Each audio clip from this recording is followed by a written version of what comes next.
മൂക്കിൻ്റെ ദ്വാരമാ പഞ്ഞി കൊണ്ടടയ്ക്കുന്നേ,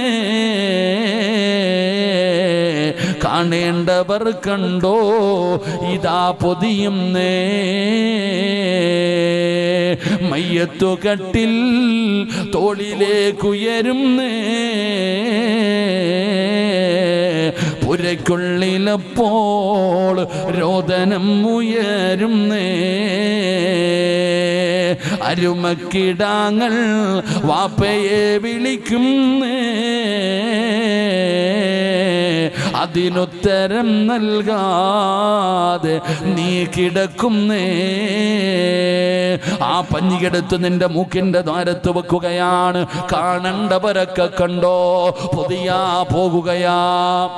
അവിടെ നിന്നൊരാള് വിളിച്ചു പറയുകയാണ്, കാണണ്ടവരൊക്കെ കണ്ടോ പുതിയ പോകുകയാണ്. കുറച്ചു സമയം കഴിഞ്ഞു ഒരാള് വിളിച്ചു പറയുന്ന, കണ്ടതൊക്കെ മതി പുതിയാണ്. ആ 3 കഷ്ടം വെള്ള തുണിക്കകത്ത് നിന്റെ ജനാസ പൊതിയുകയാണ്. മോനെ കൊണ്ടുവന്നടാ. നിന്റെ വീടിന്റെ മുമ്പിൽ വിളിക്കാതെ തന്നെ ഒരു വാഹനം വരികയാണ്. 5 പൈസ കൊടുക്കണ്ടടോ. ഏതോ പണക്കാരനാകട്ടെ പാവപ്പെട്ടവനാകട്ടെ, എല്ലാവരുടെ വീടിന്റെ മുമ്പിലും ഒരു വാഹനം കടന്നു വരികയാണ്. മോഡലിന് വ്യത്യാസമൊന്നുമില്ല. എത്ര കൊല്ലം കൊടിഞ്ഞാലും ഒരേ മോഡൽ തന്നെയാണ്.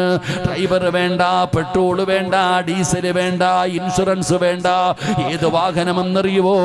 ഈ പള്ളിയുടെ മൂലയിൽ പൊടിയടിച്ച് കിടക്കുന്ന മയ്യത്ത് കട്ടിലെന്ന് പറയുന്ന വാഹനമുണ്ടല്ലോ, അത് നിന്റെ വീടിന്റെ മുറ്റത്ത് കൊണ്ടുവെക്കുകയാണ്. നിന്നെ എടുത്തതിനകത്തേക്ക് മലർത്തി കിടത്തുകയാ. നിലവിളിയാ. മരണ വീട്ടിൽ ഏറ്റവും കൂടുതൽ നിലവിളി കേൾക്കുന്ന സമയം അപ്പോഴാണ്. എല്ലാവരും കരയുകയാ, എല്ലാവരും കരയുകയാ. വിലയില്ലടോ, അന്നത്തെ കണ്ണുനീരിന് പരിഗണനയില്ലടോ. എല്ലാവരും വീടിനകത്ത് കിടന്ന് കരയുമ്പോ ആ മയ്യത്ത് കെട്ടിൽ 6 പേരങ്ങ് ഉയർത്തുകയാണ്. ലാ ഇലാഹ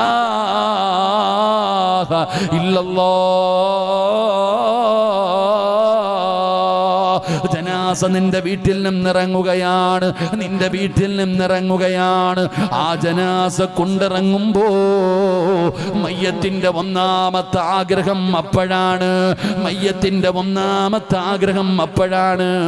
ആ മയ്യത്ത് വിളിച്ചു പറയുന്നു, മക്കളെ ഖദ്ദിമൂനി ഖദ്ദിമൂനി, എന്നെ ഒന്ന് പെട്ടെന്ന് കൊണ്ടുപോയെന്ന് ഖബറടക്കുമോനെ. വാപ്പ വിളിച്ചു പറയുകയാ, ഉമ്മ വിളിച്ചു പറയുകയാ, മോനെ എന്നെ ഒന്ന് പെട്ടെന്ന് കൊണ്ടുപോയി ഖബറടക്കടാ, ഒന്ന് പെട്ടെന്ന് കൊണ്ടുപോകടാ എന്ന് മയ്യത്ത് വിളിച്ചു പറയുമെന്ന് ആദരവായ പ്രവാചകൻ നബി മുഹമ്മദ് മുസ്തഫ സല്ലല്ലാഹു അലൈഹി വസല്ലമ തങ്ങൾ പറയുകയാണ്. ആ മയ്യത്തിന് ഖബറിൽ പോയാ മതി, ആ മയ്യത്തിന് ഖബറിൽ പോയാ മതി. അത് വിളിച്ചു പറയുന്ന പെട്ടെന്ന് കൊണ്ടുപോകാൻ ആ ജനാസ വിളിച്ചു പറയുമെന്ന് നബി തങ്ങൾ പറയുമ്പോ ഈ വഅദ കേൾക്കാൻ വന്നിരിക്കുന്ന ഉപ്പയോട് എൻ്റെ ചെറുപ്പക്കാരോട് ചോദിക്കട്ടെ, മോനെ രാവിലെ എഴുന്നേറ്റ് ജോലിക്ക് പോയതാ. ജോലി ചെയ്യുന്ന സ്ഥലത്ത് നിൽക്കുമ്പോഴാണ് വീട്ടിൽ നിന്ന് ഫോൺ കോൾ വരുന്നത്. വാപ്പ മരിച്ചുപോയി, ഉമ്മ മരിച്ചുപോയി, ഒന്ന് പെട്ടെന്ന് വീട്ടിലേക്ക് വരണേ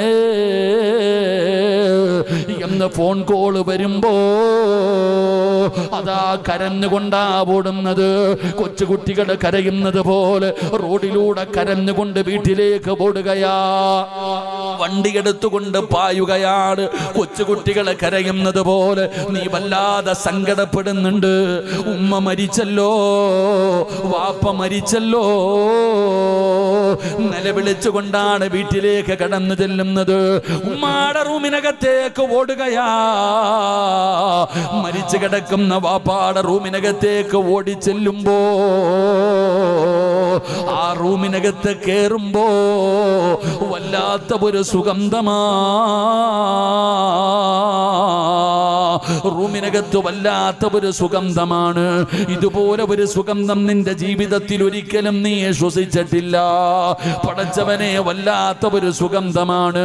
അതുമാത്രമല്ല, മരിച്ചു കിടക്കുന്ന വാപ്പാടെ മുഖത്തിട്ടിരുന്ന ആ വെള്ള തുണിയങ്ങു മാറ്റുമ്പോ സുബ്ഹാനല്ലാഹ്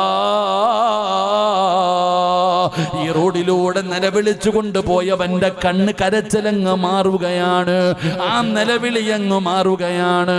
അവന്റെ കണ്ണ് നിറയുന്നുണ്ട്, അവന്റെ കണ്ണ് നിറയുന്നുണ്ട്. ആ കണ്ണുനീര് സന്തോഷത്തിന്റെ കണ്ണുനീരാണ്. എന്തേ കാരണമെന്നറിയുവോ? മരിച്ചു കിടക്കുന്ന വാപ്പാടെ മുഖത്ത് വല്ലാത്ത ഒരു പ്രകാശമാ. വാപ്പയ്ക്ക് ഇതുപോലെ പ്രകാശമില്ല. വാപ്പ ജീവിച്ചിരുന്നപ്പോ ഇത്രയും ഗ്ലാമർ ഇല്ലായിരുന്നു.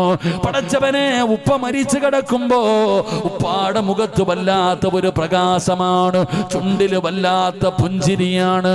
ഉപ്പയുടെ നെറ്റിത്തടം വിയർത്തിട്ടുണ്ട്, മൂക്കിന്റെ ദ്വാരം വികസിച്ചിട്ടുണ്ട്. പടച്ചവനെ, ശരീരത്ത് സുഗന്ധമുണ്ട്. അൽഹംദുലില്ലാഹ്, വാപ്പയ്ക്ക് അല്ലാഹു ഒരു നല്ല മരണമാണ് കൊടുത്തത്. മക്കള് തന്നെ പറയുകയാ, ഉസ്താദേ, ഉമ്മ മരിച്ചത് സംസം വെള്ളം കുടിച്ച് ശഹാദത്ത് കലിമ പറഞ്ഞിട്ടാണ്, ഒന്നുകൂടിയാണ് മരിച്ചത്. ലാ ഇലാഹ ഇല്ലല്ലാഹ് എന്ന് പറയുന്നത് ഞങ്ങൾ കേട്ടു ഉസ്താദ് എന്ന് മക്കള് പറയുമല്ലോ. എന്നാ ഇത്രയും നല്ല ഒരു മരണം അല്ലാഹു കൊടുത്തു. നിങ്ങൾ നോക്കിക്കേ, മക്കൾ ഓടി വീട്ടിലേക്ക് ചെല്ലുക, നിലവിളിച്ചുകൊണ്ടാ പോയത്. ഓടി ചെന്ന് നോക്കുമ്പോ റൂമിൽ കയറുമ്പോ തന്നെ അത്തറടിച്ചതുപോലെ വല്ലാത്ത ഒരു സുഗന്ധം. മരിച്ചു കിടക്കുന്ന വാപ്പയുടെ മുഖത്ത് നിന്ന് ഇങ്ങനെ തുണി ഉയർത്തുമ്പോ വാപ്പ ഇങ്ങനെ ചിരിച്ചുകൊണ്ട് കിടക്ക. എന്തൊരു പ്രകാശം, ചുണ്ടില് പുഞ്ചിരി. പടച്ചവനെ, എൻ്റെ ഉപ്പ ജീവിച്ചിരുന്നപ്പോ ഇത്രയും ഗ്ലാമർ ഇല്ലായിരുന്നല്ലോ. ആ മകൻ തന്നെ പറയും, അല്ലാഹുവേ, എൻ്റെ ഉപ്പാന് നല്ല മരണമാണ് കൊടുത്തത്, എൻ്റെ ഉമ്മയ്ക്ക് നല്ല മരണമാണ് കൊടുത്തത്. എൻ്റെ ഉപ്പ മരിച്ചത് സ്വർഗം കണ്ടിട്ടാണ്, ഷഹാദത്ത് കലിമ പറഞ്ഞിട്ടാണ് എന്ന് നമ്മൾ തന്നെ പറയും. എന്നിട്ട് നമ്മൾ ചെയ്യുന്നത് എന്താ? നമ്മൾ പറയും, വാപ്പ അവിടെ കിടക്കട്ടെ, ഗൾഫിൽ കിടക്കുന്നവൻ വരാനുണ്ട്, അവിടെ കിടക്കുന്നവൻ വരാനുണ്ട്, ഈ വാപ്പ സ്വർഗത്തിൽ പോകണ്ട, കുറച്ചു നേരം ഇവിടെ കിടക്കട്ടെ എന്ന് പറഞ്ഞ് ആ ജനാസ നമ്മളിവിടെ പിടിച്ച് കിടത്താറുണ്ട്. അല്ലാഹു നമ്മളെ കാക്കുമാറാകട്ടെ. നമ്മൾ ചെയ്യണത് എന്താ? വാപ്പ മരിച്ചത് സ്വർഗം കണ്ടിട്ടാ. വാപ്പായ്ക്ക് എങ്ങനെയെങ്കിലും സ്വർഗത്തിൽ പോയാൽ മതി. മോൻ പറയുക, അവിടെ കിടക്ക് വാപ്പ, ഇനി ഗൾഫിൽ കിടക്കുന്നവൻ വരണം, അവൻ വരട്ടെ, അവൻ അവിടെ ഇറങ്ങിയിട്ടുണ്ട്, കോഴിക്കോട് ഇറങ്ങിയിട്ടുണ്ട്, ഇനി ഇങ്ങോട്ട് വരട്ടെ, ഇങ്ങോട്ട് വരട്ടെ, ഇങ്ങോട്ട് വരട്ടെ, അവൻ വരട്ടെ, ഇവൻ വരട്ടെ എന്ന് പറഞ്ഞിട്ട് സ്വർഗത്തിൽ പോകുന്നതിനെ തടഞ്ഞു വെച്ചുകൊണ്ട് പല മക്കളും മയ്യത്ത് കബറടക്കാൻ താമസിപ്പിക്കുന്നവരുണ്ട്. അള്ളാഹു നമ്മളെ കാക്കുമാറാകട്ടെ, അള്ളാഹു നമ്മളെ കാക്കുമാറാകട്ടെ. വാപ്പ സ്വർഗത്തിൽ പോകാൻ കിടക്കുമ്പോൾ പറയുക പോകണ്ടെന്ന്. ഈ വാപ്പ നിന്നെ ശപിക്കുമോ? നിനക്ക് വേണ്ടി ദുആ ചെയ്യുമോ? എടാ, വാപ്പ ജീവിച്ചത് തന്നെ സ്വർഗത്തിൽ പോകാനാ. മോൻ പറയുക അവിടെ കിടക്കാൻ. എൻ്റെ പ്രിയപ്പെട്ട സഹോദരങ്ങളെ, മരിച്ചുപോയ മയ്യത്ത് വിളിച്ചു പറയുന്ന ഒന്നാമത്തെ കാര്യം, നല്ലവനാണെങ്കിൽ പറയും എന്നെ എത്രയും പെട്ടെന്ന് കൊണ്ടുപോയി ഖബറടക്കാൻ. അത് മയ്യത്തിൻ്റെ ആഗ്രഹമാണെന്ന് നബിയുനാ റസൂലുള്ളാഹി. നിങ്ങൾ ജനാസ ചുമന്നിട്ടുണ്ടല്ലോ, ചില ആൾക്കാരുടെ ജനാസ ചുമന്നു കൊണ്ടുപോകുമ്പോൾ ഈ വഴിയോരത്ത് കെട്ടിയിട്ടിരിക്കുന്ന ആടും പശുവൊക്കെ കിടന്ന് തുള്ളിച്ചാടാറുണ്ടല്ലോ, അത് കിടന്നൊരു വെപ്രാളപ്പെടുന്നുണ്ടല്ലോ. എന്തുകൊണ്ട്? ഈ മോശമായ മയ്യത്ത് വിളിച്ചു പറയും, എന്നെ നിങ്ങൾ എവിടെ കൊണ്ടുപോവാ, എന്നെ നിങ്ങൾ കൊണ്ടുപോകല്ലേ, കൊണ്ടുപോകല്ലേ എന്ന് ആ മയ്യത്ത് നിലവിളിച്ചുകൊണ്ട് പറയുന്നത് കാണുന്നത് കൊണ്ടാണ് ഈ മൃഗങ്ങൾ ചാടുന്നത്. എന്നാൽ ഒരു നല്ല മയ്യത്ത് പറയും, എന്നെ എത്രയും പെട്ടെന്ന് കൊണ്ടുപോയി കബറടക്കാൻ. ആ ജനാസ കൊതിച്ചുകൊണ്ട് വിളിച്ചു പറയുമെന്ന് നബിയുനാ റസൂലുള്ളാഹി. അല്ലാഹു അങ്ങനെയുള്ള ഒരു മരണം നൽകുമാറാകട്ടെ. അല്ലാഹു അങ്ങനെയുള്ള ഒരു മരണം നൽകുമാറാകട്ടെ. ഈ പറഞ്ഞതിനർത്ഥം മരിച്ച ഉടനെ കൊണ്ടുപോയി കബറടക്കണമെന്നല്ല. കാണിക്കേണ്ടവരെയൊക്കെ കാണിക്ക്. ഒരു പരിധി വേണം, ഒരു പരിധി വേണം. ഒരു വക്കത്ത്, ഒരു സുബഹിക്ക് ശേഷം മരിച്ചു, ളുഹർ വരെയൊക്കെ വെക്കാം. ഒരു വക്കത്ത് കഴിയും, അടുത്ത വക്കത്തിന് മുമ്പ് ഖബറടക്കാൻ നോക്കണം. അല്ലാതെ മറ്റേ ഫ്രീസറിനകത്ത് കയറ്റി വെക്കുന്നത് പോലെ വാപ്പയുടെ ജനാസ കയറ്റി വെച്ച് ഉമ്മയുടെ ജനാസ കയറ്റി വെച്ചിട്ട് ആ കാണിക്കുന്നത് സ്നേഹമല്ലടോ, അവരോട് ചെയ്യുന്ന അക്രമമാണ്. അള്ളാഹു നമ്മളെ കാത്തിരക്ഷിക്കുമാറാകട്ടെ, അള്ളാഹു നമ്മളെ കാത്തിരക്ഷിക്കുമാറാകട്ടെ. എൻ്റെ പ്രിയപ്പെട്ട സഹോദരങ്ങളെ, എങ്ങനെ ജനാസ പള്ളിയിൽ കൊണ്ടുചെന്നു. അതാ മയ്യത്ത് നമസ്കാരം കഴിഞ്ഞു. അതാ പടച്ചവനെ, പള്ളിയിൽ നിന്ന് ജനാസ കൊണ്ടിറങ്ങുകയാണ്. ആ ജനാസ ഇനി പള്ളിപ്പറമ്പിലെ ഖബറിലേക്ക് കൊണ്ടിറങ്ങുകയാ. ഖബറിലേക്ക് കൊണ്ടുപോകാ. പള്ളിയിൽ നിന്ന് ജനാസ ഇറക്കുമ്പോ ആ ഖബർസാനിലേക്ക് ഇറക്കുമ്പോൾ ആ ഖബറിനകത്തല്ല, ഖബർസാനിലേക്ക് ജനാസ ഇറക്കുമ്പോ ആ ആ ജനാസ ഒരാളുടെ സംസാരം കേൾക്കുകയാണ്. ആ ജനാസ ഒരാളുടെ സംസാരം കേൾക്കുകയാണ്. ആരാണ് മയ്യത്തിനോട് സംസാരിക്കുന്നതെന്നറിയുമോ? ഖബർ സംസാരിക്കുമെന്ന് നബി മുഹമ്മദ് മുസ്തഫ സല്ലല്ലാഹു അലൈഹി വസല്ലമ തങ്ങൾ പറയുകയാണ്. പള്ളിപ്പറമ്പിലെ ഖബറുണ്ടല്ലോ, പള്ളിപ്പറമ്പിലെ ഖബറുണ്ടല്ലോ, ആ ഖബർ സംസാരിക്കുകയാണ്. എല്ലാവരോടും സംസാരിക്കുമടോ. സിറാജിന് നാവുള്ളതുപോലെ, നിങ്ങൾക്ക് ഓരോരുത്തർക്കും നാവുള്ളതുപോലെ ഖബറിന് നാവുണ്ടെന്ന് നബി മുഹമ്മദ് മുസ്തഫ സല്ലല്ലാഹു അലൈഹി വസല്ലമ തങ്ങൾ പറയുന്ന ഖബർ സംസാരിക്കുന്നുണ്ടോ? കേൾക്കാത്തത് നമ്മുടെ പോരായ്മയാണ്. എല്ലാവരോടും ആരെല്ലാം പള്ളിപ്പറമ്പിൽ പോകുന്നുണ്ടോ, ആരൊക്കെ സിയാറത്തിന് പോകുന്നുണ്ടോ, ആര് പള്ളിപ്പറമ്പിൽ പോയാലും ഖബറാ മനുഷ്യനോട് സംസാരിക്കുമെന്നാണ്. ആ ചിന്തയൊന്നും നമുക്കില്ലല്ലോ. നമുക്ക് ഖബറിനെ കുറിച്ച് അറിയില്ലല്ലോ. നമുക്ക് കളിയാണ്, തമാശയാണ്. നമ്മൾ രാഷ്ട്രീയം പറയുന്നത് പള്ളിപ്പറമ്പിൽ നിന്നാണ്, ഫോൺ വിളിക്കുന്നത് പള്ളിപ്പറമ്പിൽ നിന്നാണ്, കുടുംബകാര്യം പറയുന്നത് പള്ളിപ്പറമ്പിൽ നിന്നാണ്. എന്നാ ഖബറിനെ കുറിച്ച് നിനക്കറിയുമോ? ഖബറെന്നു കേട്ടാൽ തൽക്ഷണം ഞെട്ടേണ്ടതാ, കണ്ടാലുടൻ വാ വിട്ടു നീ കരയേണ്ടതാ. മേടയ്ക്കു പകരം മളമാ സുബ്ഹാന റബ്ബിയതിൽ കിടക്കേണ്ടതാ നസുമാന. ഇതൊക്കെ ചിന്തിച്ചോ നീ കരയുക സോദരാ, എങ്കിൽ സുറൂറായി നീ കടക്കും മറുകരാ. മോനെ, ഖബറിനെ കുറിച്ച് പറയുന്നത് കേട്ടാലേ പേടിക്കണമടാ. ഖബറെന്ന് പറഞ്ഞാ നീ പേടിക്കണം. ഖബർ കണ്ടാ കരയണേ, ഖബർ കണ്ടാ കരയണേ.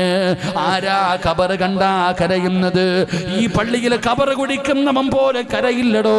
നിങ്ങൾ ഖബർ കുടിക്കുന്നവനെ കണ്ടിട്ടുണ്ടോ? വലിയ പുണ്യമുള്ള കാര്യമാണ്, മഹത്വമുള്ള കാര്യമാണ്, ഒരുപാട് പ്രതിഫലം കിട്ടുന്ന കാര്യമാണ്. എന്നാ ഖബർ കുടിക്കുന്നവനും മുണ്ടുമടക്കി കുത്തി തമാശ പറഞ്ഞുകൊണ്ടാ ഖബർ കുടിക്കുന്നത്. അവനും പേടിയില്ല. ഖബറിലിറങ്ങുന്നവന് ഭയമില്ല, മണ്ണ് വെട്ടുന്നവന് ഭയമില്ല, മണ്ണ് വാരി വെക്കുന്നവന് ഭയമില്ല, പലക നിരത്തുന്നവന് കരയാറില്ല, മണ്ണ് വാരിയിടുന്നവരും കരയാറില്ല, സിയാറത്തിന് പോകുന്നവരും കരയാറില്ല. ഒരാളും കരയില്ലടോ, ഒരാളും കരയില്ലടോ. കാരണം നിനക്കറിയാഞ്ഞിട്ടാ. നബി തങ്ങൾ പറഞ്ഞത് എന്തെന്നറിയുമോ? ലൗലം യഅലമു മാ യഅതീഹി ബഅദൽ മൗത്ത് മാ അകില അകിലാ വലാ ശരിബ സുർബാ ഇല്ലാ വഹുവ യബ്ഖീ വയദ്രിബു അലാ സദ്രീ. നിനക്കെങ്ങാണം ആ ഖബറിനകത്ത് കിടക്കുന്ന മനുഷ്യന്റെ അവസ്ഥയെങ്ങാണ് നീയൊക്കെ അറിഞ്ഞിരുന്നെങ്കിൽ, ചിരിക്കുന്നത് പോയിട്ട്, കളിക്കുന്നത് പോയിട്ട്, തിന്നാ ഭക്ഷണം എടുത്തു കഴിഞ്ഞാ അത് തിന്നുന്നതിന് മുമ്പ് വയദ്രിബു അലാ സദ്രീ, നീ നിലവിളിക്കുമായിരുന്നു, നീ നിലവിളിക്കുമായിരുന്നു. അല്ലാഹുവിന്റെ റസൂൽ അവിടെന്ന് പറയുകയാ, എന്റെ പ്രിയപ്പെട്ടവരെ, ഓരോ മനുഷ്യനോടും ഖബർ സംസാരിക്കുന്നുണ്ട്. മഹാനായ ഉമർ ഇബ്നു അബ്ദുൽ അസീസ് റളിയല്ലാഹു തആല അൻഹു ഒരു ജനാസ ഖബറടക്കാൻ പോയതാണ്. മയ്യത്ത് ഖബറടക്കി, എല്ലാവരും പോകുകയാണ്. മഹാനവറുകൾ ഒറ്റയ്ക്ക് പള്ളിപ്പറമ്പിൽ നിൽക്കുകയാ. വരുന്നില്ലേ തങ്ങള്, വരുന്നില്ലേ തങ്ങള്, എല്ലാവരും പൊക്കോ, എല്ലാവരും പൊക്കോ. ഉമർ ഇബ്നു അബ്ദുൽ അസീസ് തങ്ങളെ പറഞ്ഞു വിടുകയാണ്. എന്നിട്ട് ആ ഖബറിന്റെ ചാരത്ത് നിൽക്കുകയാ. ഒരു പഴയ ഖബറിന്റെ ചാരത്ത് ചെന്ന് നിൽക്കുകയാ. അവിടെന്ന് കരയുകയാ. ഖബറിന്റെ ചാരത്തിരുന്ന് കരയുമ്പോ അതാ ഖബർ ചോദിക്കുകയാ, ഉമർ ഇബ്നു അബ്ദുൽ അസീസ്, ഒരുപാട് സമയമായല്ലോ എൻ്റെ അടുക്കൽ ഇരിക്കാൻ തുടങ്ങിയിട്ട്, എന്തേ ഒന്നും ചോദിക്കാനില്ല, ഒന്നും അറിയാൻ ആഗ്രഹമില്ല? പടച്ചവനെ, ഉമർ ഇബ്നു അബ്ദുൽ അസീസ് തങ്ങളോട് ഖബർ ചോദിക്കുകയാ, എങ്ങനെയാണ് ഞാനൊരു മയ്യത്തിനോട് പെരുമാറുന്നതെന്ന് നിങ്ങൾക്കറിയണോ? ഉമർ ഇബ്നു അബ്ദുൽ അസീസ് തങ്ങൾ ചോദിക്കുമ്പോ ഖബർ വിശദീകരിക്കുകയാണ്. മസഖത്തുൽ കുഫാൻ വസദഖത്തുൽ മുഖലതൈൻ വഅകൽതുൽ ലഹുമാ. പറയല്ലേ പറയല്ലേ, അത് കേൾക്കാനുള്ള ധൈര്യമില്ലാതെ ഉമർ ഇബ്നു അബ്ദുൽ അസീസ് പിടഞ്ഞു വീഴുകയാ. എന്റെ പ്രിയപ്പെട്ടവരെ, ഖബറിന്റെ മുകളിൽ കിടന്ന് കരഞ്ഞുകൊണ്ട് നിലവിളിക്കുകയാണ്. അപ്പോഴാണ് ഖബർ പറഞ്ഞു കൊടുത്തത്, അല്ലദുല്ലുക അലാ അഖ്ഫാനി ലാ തുബിലാ. രക്ഷപ്പെടാനുള്ള വഴി പറഞ്ഞു കൊടുക്കുകയാണ്. അതുകൊണ്ട് ജനാസ കൊണ്ടിറങ്ങുമ്പോ ആ മയ്യത്തിനോട് ഖബർ സംസാരിക്കുകയാണ്. പടച്ചവനെ ഖബറിലേക്ക് ഇറക്കി വെച്ചു. അതാ ഒരാള് ഖബറിനകത്തിറങ്ങി 3 കെട്ടുകൾ അടിച്ചു മാറ്റി കിബിലയുടെ ഭാഗത്തേക്ക് തലതിരിച്ചു വെച്ചു.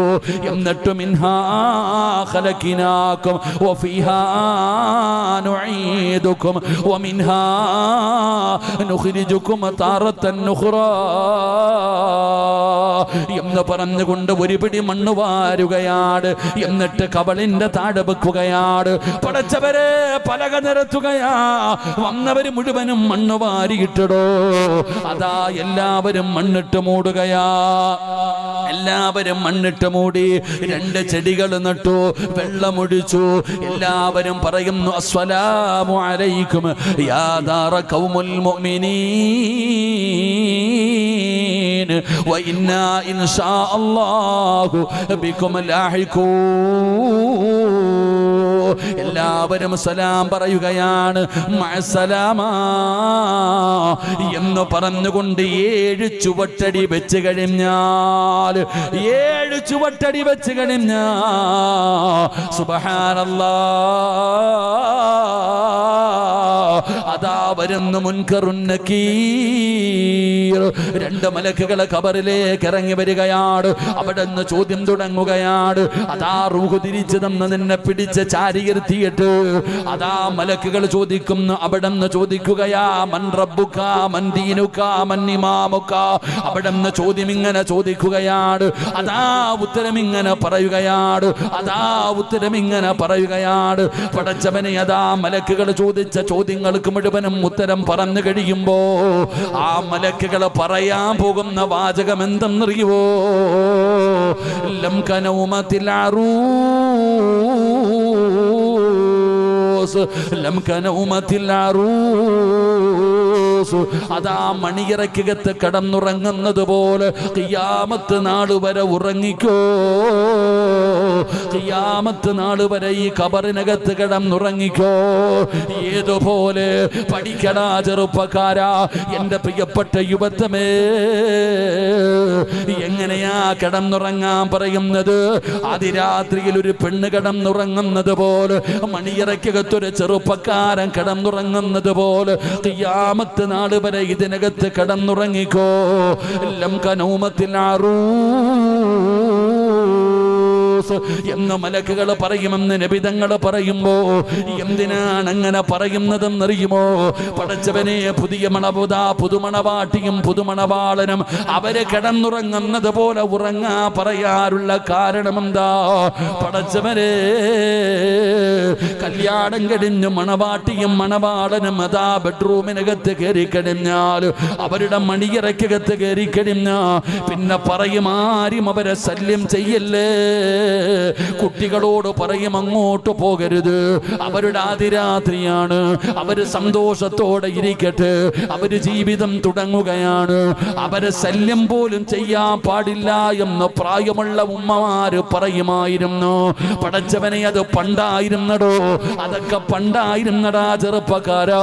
ഇന്ന് പടച്ചവനെ മണിയറയ്ക്കകത്ത് പുതുമണവാട്ടിയും മണവാളനും കേറുമ്പോ ആ കട്ടിലിനടിയിൽ കയറി പതുങ്ങിയിരിക്കുന്നവരുണ്ട്, പടക്കം പൊട്ടിക്കുന്നവരുണ്ട്. ആ പുതിയ പഴയ വീടിന്റെ പുറത്തിറക്കിയിട്ട് അകത്ത് കയറി പൂട്ടിക്കിടക്കുന്ന കൂട്ടുകാരുണ്ട്. ഇന്നങ്ങനെ പല അനാചാരങ്ങളാണ് നടക്കുന്നത്. ഈ സമുദായത്തിന് തന്നെ നാണക്കേട് വരുത്തുന്ന രീതിയിൽ വിവാഹമെന്ന് പറയുന്ന ആ പുണ്യമായ കർമ്മം നടത്തുമ്പോ എന്തൊക്കെ പേക്കൂത്തുകളാ നടക്കുന്നതെന്നറിയുവോ? അല്ലാഹുവിന്റെ ദീനിനെ നാണം കെടുത്തുന്ന രീതിയിൽ മുസ്ലിം ഉമ്മത്ത് കാണിക്കുന്ന അഹങ്കാരം എത്ര വലുതാ. മുസ്ലിം ഉമ്മത്ത് വിവാഹമെന്ന് പറയുന്ന ഒരു ഇബാദത്ത് നടക്കുമ്പോ അതിനകത്ത് കാണിക്കുന്ന പേക്കൂത്തുകൾ അറിയുമോ? ഗാനമേളകൾ നടത്തുന്നവരുണ്ടല്ലോ, പടച്ചവരെ അറബി കല്യാണം, മഞ്ഞ കല്യാണം, മൈലാഞ്ചി കല്യാണം, ഇന്നെത്ര കല്യാണമാണോ നടക്കുന്നത്? ഏറ്റവും വലിയ സങ്കടം എന്തെന്നറിയുവോ? അല്ലാ, ഏതു കുടുംബത്തിലും ഒരു നല്ലവൻ കാണും സഹോദരാ. എല്ലാവരും തലതിരിഞ്ഞു പോകാറില്ല. ഒരു കുടുംബത്തിലെ എല്ലാവരും തലതിരിഞ്ഞു പോകാറില്ല. ഒരാളെങ്കിലും നല്ലവൻ കാണുമല്ലോ. എന്നാ പടച്ചവനെ ഇന്നത്തെ വിവാഹങ്ങൾ നടക്കുന്നത് കാണുമ്പോ ആ കുടുംബത്തിൽ അല്ലാഹുവിനെ പേടിയുള്ള ഒരു മനുഷ്യൻ പോലും ഇല്ലാതെ പോയടോ. ഒരു കാരണവരെങ്കിലും ആ വീട്ടിലുണ്ടായിരുന്നെങ്കിൽ ഇതുപോലെ വൃത്തികേടുകൾ നടക്കില്ലായിരുന്നല്ലോ. ഇത് തെറ്റാണെന്ന് പറഞ്ഞു കൊടുക്കാൻ ആളില്ലാതെ പോയി. എങ്ങനെ പറയാനാണ്? ഈ തിരുത്തണ്ട വാപ്പയാണ് ഒന്നാമത് ഡാൻസ് കളിക്കുന്നത്, ഉമ്മയാണ് കിടന്ന് ഡാൻസ് കളിക്കുന്നത്. 15ഉം 20ഉം വയസ്സുള്ളവരുടെ കഥയല്ല, 40ഉം 50ഉം കഴിഞ്ഞവര് പോലും എന്തെല്ലാം പേക്കൂത്തുകളാണ് കാണിക്കുന്നത്. ലക്ഷങ്ങളെ ചെലവഴിക്കുകയാണ്, ലക്ഷങ്ങളെ ചെലവഴിക്കുകയാണ്. എൻ്റെ പ്രിയപ്പെട്ട ചെറുപ്പക്കാരാ, ലോകത്തിലെ ഏറ്റവും വലിയ ഭാഗ്യവാൻ ആരാണെന്നറിയുമോടാ? കൊട്ടാരമുള്ളവനല്ല, അധികാരമുള്ളവനല്ല, സമ്പത്തുള്ളവനല്ല മോനെ. ലോകത്തിലെ ഏറ്റവും വലിയ ഭാഗ്യവാൻ ആരെന്നറിയുമോ? അല്ലാഹുവിന് ഭയമുള്ള ഒരു പെണ്ണിനെ കിട്ടുന്നവനാടാ ലോകത്തിലെ ഏറ്റവും വലിയ ഭാഗ്യവാൻ. അല്ലാഹുവേ, അൽ മർഅത്തു സ്വാലിഹാ, ഒരു സ്വാലിഹത്തായ ഒരു പെണ്ണിനെ ഭാര്യയായിട്ട് കിട്ടിയ ഭർത്താവാണ് ലോകത്തിലെ ഏറ്റവും വലിയ ഭാഗ്യവാൻ. അല്ലാതെ നീ ഉദ്ദേശിക്കുന്നത് പോലെ പണമുള്ളവനല്ല, പണമുള്ളവളല്ല, സൗന്ദര്യമുള്ളവളല്ല, വിദ്യാഭ്യാസം കൂടിയവളല്ല, അറിയപ്പെടുന്ന കുടുംബത്തിലെ പെണ്ണല്ല. അല്ലാഹുവിനെ ഭയമുള്ള ഒരു പെണ്ണിനെ വേണം വിവാഹം കഴിക്കാൻ. അതുകൊണ്ടാണ് നബി തങ്ങൾ പറഞ്ഞത്, തുൻകഹുൽ മർഅതു ലിഅർബഇൻ, 4 കാര്യങ്ങൾ ഖുത്ബ സമയത്ത് ഉസ്താദ് ഖുത്ബ ഓതുമ്പോ പറയുമല്ലോ. മോനെ, സമ്പത്തല്ലടാ, സൗന്ദര്യമല്ലടാ, കുടുംബ മഹിമയല്ലടാ, ഫളഫറു ബിദാത്തി ദീൻ, ദീനുള്ള പെണ്ണിനെ വേഗം വിവാഹം കഴിക്കാറ്. എന്തേ പ്രയോജനമെന്നറിയുമോ? ദീനുള്ള പെണ്ണിനെ വിവാഹം കഴിക്കുന്ന ഒരു മനുഷ്യൻ അല്ലാഹു കൊടുക്കുന്ന പ്രതിഫലം എന്തെന്നറിയുമോ? മോനെ, മഹാനായ ആദരവായ പ്രവാചകൻ നബി മുഹമ്മദ് മുസ്തഫ സല്ലല്ലാഹു അലൈഹി വസല്ലമ തങ്ങളുടെ പ്രിയപ്പെട്ട പൊന്നുമോള് മഹദി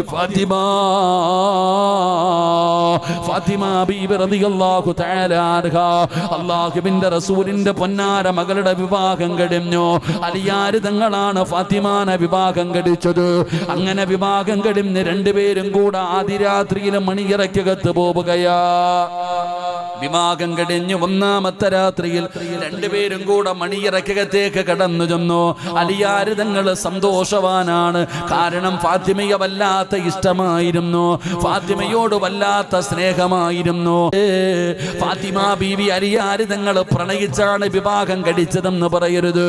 എൻ്റെ ചെറുപ്പക്കാരോട് പറയുന്നു, വേണ്ടടാ മോനെ, പ്രണയ വിവാഹം വേണ്ടടാ മോനെ, അത് നല്ലതല്ലടാ. അതുകൊണ്ട് നിനക്കൊരിക്കലും സമാധാനമുണ്ടാകില്ല. പാടില്ല. അല്ലെങ്കിൽ പ്രണയിച്ച് വിവാഹം കഴിച്ചവരോട് നീ ചോദിച്ചു നോക്ക്. ഇന്ന് പ്രണയമൊന്നുമില്ലല്ലോ, എല്ലാം അഭിനയമാണല്ലോ, എല്ലാം പറ്റിക്കലാണല്ലോ. എന്റെ പ്രിയപ്പെട്ട യുവത്വത്തോട് ഞാൻ പറയുകയാ, അല്ലാഹുവിന്റെ റസൂലിന്റെ പൊന്നാര മകളുടെ വിവാഹം കഴിഞ്ഞു. അലിയാരിതങ്ങളും ഫാത്തിമ ബീവിയും മണിയറയ്ക്കകത്ത് കയറി. അതാ പടച്ചവനെ, അലിയാരിതങ്ങൾ റൂമിന്റെ വാതിലടയ്ക്കുകയാണ്. പടച്ചവനെ സന്തോഷം കാരണം രണ്ടുപേരും പുതുജീവിതത്തിലേക്ക് കടക്കാൻ പോവുകയാണ്. അങ്ങനെ വീടിനകത്ത് കത്തിച്ച് വെച്ചിരുന്ന വിളക്കിന്റെ തിരിയങ്ങ് താഴ്ത്തുകയാ. അലിയാരിതങ്ങൾ വിളക്കിന്റെ തിരിയങ്ങ് താഴ്ത്തുമ്പോ സുബ്ഹാനല്ലാഹ് വസമിഅനാ സൗതൻ ഹനീനാ, ഒരു തേങ്ങല് കേൾക്കുകയാ, ഒരു കരച്ചലിന്റെ ശബ്ദം കേൾക്കുകയാ. എവിടെയാ മണിയറയ്ക്കകത്ത്, എവിടെയാ മണിയറയ്ക്കകത്ത്? അലിയാരിതങ്ങൾ പെട്ടെന്ന് വിളക്കിന്റെ തിരിയങ്ങ് കൂട്ടുകയാണ്. ചെന്ന് നോക്കുമ്പോ ഫാത്തിമ എന്ന അല്ലാഹുവിന്റെ റസൂലിന്റെ പ്രിയപ്പെട്ട പൊന്നുമോള് മണിയറയ്ക്കകത്തിരുന്ന് കരയുകയാ. അലിയാരിതങ്ങൾ ചോദിച്ചു, ഫാത്തിമ എന്തിനാ നീ കരയുന്നത്? എന്നെ ഇഷ്ടമായില്ലേ ഫാത്തിമ? ഞാനൊരു പാവപ്പെട്ടവനായത് കൊണ്ടാണോ ഫാത്തിമ? അല്ലാഹുവിന്റെ റസൂലിന്റെ പൊന്നാര മകളോട് സങ്കടത്തോടെ അലിയാരിതങ്ങൾ ചോദിക്കുമ്പോ ഫാത്തിമ പറഞ്ഞു, അലിയേ, നിങ്ങളെ കൊതിക്കാത്ത പെണ്ണുങ്ങളുണ്ടോ അലിയേ? പിന്നെ എന്തിനാ നീ കരയുന്നത്? ഫാത്തിമ എന്ന അല്ലാഹുവിന്റെ റസൂലിന്റെ വാപ്പ വളർത്തിയ മകള് പറഞ്ഞ മറുപടി എന്താ?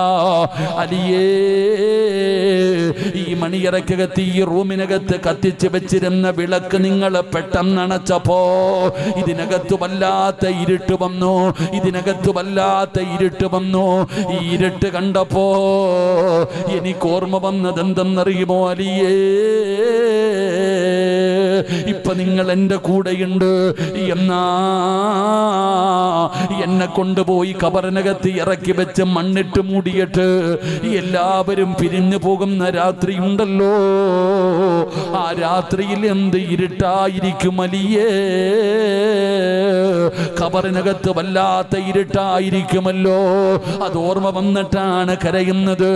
അലിയാരിതങ്ങളെ ചോദിച്ചു, ഫാത്തിമ ഇവിടെ ഇരുന്നിട്ട് കരയുകയാണോ ഫാത്തിമ? ഇതാതിരാത്രിയാണ്, ഇത് നമ്മുടെ മണിയറയാണ്. ഈ മണിയറയ്ക്കകത്തിരുന്നിട്ട് ഖബറിനെ കുറിച്ച് പറയുകയാണോ? എന്തേ ഫാത്തിമ മണിയറയ്ക്കകത്തിരുന്ന് കരയുന്നത്? കരയല്ലേ ഫാത്തിമ. അലിയാര് തങ്ങൾ പറയുമ്പോ ഫാത്തിമ ബീബി റളിയല്ലാഹു തആല അൻഹ പറഞ്ഞ മറുപടി എന്തെന്നറിയുവോ? അലിയേ, മണിയറ ദുനിയാവിലല്ല, മണിയറ ഒരുക്കേണ്ടത് ദുനിയാവിലല്ല. ഈ മേപ്പാടിയിൽ ഒരുമിച്ച് കൂടിയ ചെറുപ്പക്കാരോട് പറയുകയാ, എടാ മണിയറ ഒരുക്കാൻ 5 നയാ പൈസ നീ ചെലവഴിക്കരുത്. എവിടെയാണ് മണിയറ ഒരുക്കേണ്ടതെന്നറിയുവോ? അൽ ഖബറു അവ്വലു മൻസിലിൻ മിൻ മനാസിലിൽ ആഖിറ. മോനെ, ഒരാള് ഖബറിനകത്ത് രക്ഷപ്പെട്ടാൽ ബാക്കിയുള്ള സ്ഥലങ്ങൾ മുഴുവനും രക്ഷപ്പെടുമല്ലോ. ആരെങ്കിലും ഖബറിൽ പരാജയപ്പെട്ടാൽ ബാക്കിയുള്ള സ്ഥലങ്ങൾ മുഴുവനും പരാജയപ്പെടുമല്ലോ. മോനെ, എവിടെയാണ് മണിയറ ഒരുക്കേണ്ടത്? നിങ്ങളുടെയൊക്കെ ജനാസ ഖബറടക്കുന്ന പള്ളിപ്പറമ്പുണ്ടല്ലോ, ആ പള്ളിപ്പറമ്പിലെ ഖബറിനകത്താ. ആ ഖബറിനകത്ത് വരുന്ന മലക്കുകൾ നിന്നോട് പറയണം, ലംകനൗമത്തിൽ അറൂസ്, പുതിയാപ്പള കിടന്നുറങ്ങുന്നത് പോലെ ഉറങ്ങിക്കോ, പുതുമണവാട്ടി കിടന്നുറങ്ങുന്നത് പോലെ ഖിയാമത്ത് നാള് വരെ കിടന്നുറങ്ങിക്കോ. അതുമാത്രമല്ലടാ ചെറുപ്പക്കാരാ, ഒരു വാതില് തുറക്കുകയാ, ഒരു വാതില് തുറക്കുകയാ. ഏത് വാതിലെന്നറിയുമോ? ലഹും ജന്നാതുൻ തജ്രി മിൻ തഹ്തിഹൽ അൻഹാർ. പാലരുവികളും തോനരുവികളും എടുക്കുന്ന പടച്ച റബ്ബിന്റെ സ്വർഗമുണ്ടല്ലോ.